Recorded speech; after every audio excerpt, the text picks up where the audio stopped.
અચ્છા રાજુભાઈ, કેટલું કઠિન લાગી રહ્યું છે અત્યારે? કેમ કે એક તરફ ભારતીય જનતા પાર્ટીની આખી ફોજ, 40 જેટલા સ્ટાર પ્રચારકોની લિસ્ટની અંદર મોટાભાગના મંત્રીઓ છે, પાટીદાર સમાજના આગેવાનો, સાથે વિસાવદર જૂનાગઢની આસપાસના જેટલા જિલ્લાના પ્રમુખો છે એ પ્રમુખની સાથે સાથે ધારાસભ્યોની પણ આખી ફોજ, દરેક વ્યક્તિ જ્યારે ત્યાં પ્રચાર માટે આવ્યા છે તો દરેક વ્યક્તિને એમની સાથે એમની આખી ટીમ લઈને આવ્યા છે કે ભાઈ રાજકોટ જિલ્લા ભાજપના પ્રમુખ અલ્પેશ ઢોલરિયા ત્યાં પ્રચાર પ્રસારમાં આવ્યા છે તો એ આખી એમની ટીમ લઈને આવ્યા છે. એમને પણ લગભગ 15, 20, 25 ગામની જવાબદારી પણ સોંપવામાં આવી છે. તો આ તમામની સામે આમ આદમી પાર્ટી એ લડવા માટે કેટલી સક્ષમતાથી ત્યાં અત્યારે લડી રહી છે?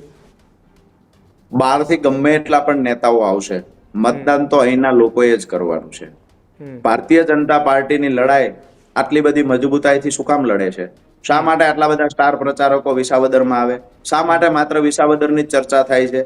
ચર્ચા એટલા માટે થાય છે, આજે ન્યૂઝ રૂમના માધ્યમથી કહું છું, ભારતીય જનતા પાર્ટી પાસે રિપોર્ટ પાક્કા છે કે જો ગોપાલ ઇટાલિયા જીતશે તો 2027માં મોટા રાજકીય ઉથલ પાથલ ગુજરાતમાં થઈ શકે એવું છે. આ 27માં સરકાર બચાવવા માટે ગોપાલ ઇટાલિયાને હરાવવાના પ્રયત્ન ભારતીય જનતા પાર્ટી કરે છે. પણ એક બાજુ ભારતીય જનતા પાર્ટીની ફોજ છે, બીજી બાજુ અમારો જગતનો બાપ ખેડૂત છે.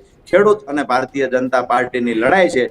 ખેડૂતનો દીકરો, સામાન્ય પરિવારમાંથી આવતો એક પ્રમાણિક વ્યક્તિ, જેને હંમેશા તમામ વર્ગના લોકો માટે અવાજ બનવાના પ્રયત્ન કર્યા છે, એ ગોપાલ ઇટાલિયાને જીતાડવા માટે ભેસાણ તાલુકાની વાત હોય, જુનાગઢ તાલુકાની વાત હોય કે પછી વિસાવદર તાલુકાની, ત્રણેય તાલુકાના ખેડૂતો અને ખેત મજૂરોએ નક્કી કર્યું છે કે ગોપાલ ઇટાલિયા અમારો છે અને અમારો ધારાસભ્ય આ વખતે વિધાનસભામાં જશે. ભારતીય જનતા પાર્ટીને ચાહે ગમે એવડી તાકાત લગાવી હોય એવડી લગાવી લે, અહીંયા જીતશે તો ગોપાલ ઇટાલિયા છે. મિત્રો, આવા જ વિડીયો અને શોર્ટ્સ જોવા માટે આજે જ અમારી ન્યૂઝ રૂમ યુટ્યુબ ચેનલને સબસ્ક્રાઇબ કરો.